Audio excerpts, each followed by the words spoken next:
If you've been sent a ringtone from a text message, you need to click on the actual file. You'll go down to the bottom left, and then you'll drag your way up to Save Files.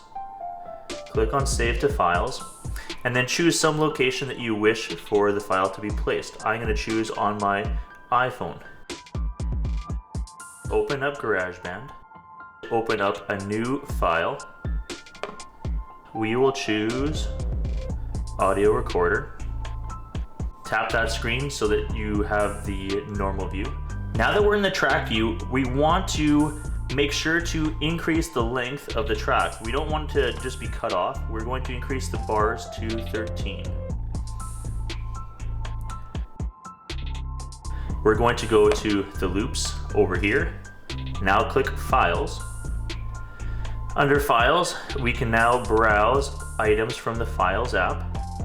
And the most recent one was the one we just placed on there, the Lion Ringtone Final. It's going to appear. You click it, hold it, drag it in. What you notice is that it ends up matching up. If you didn't increase the length of the track beforehand, this might cut off. So be aware of that. The other setting that you could potentially set it to would be automatic, where it automatically allows it to be whatever length that it needs to be. Now, you click on the little triangle, you go to My Songs.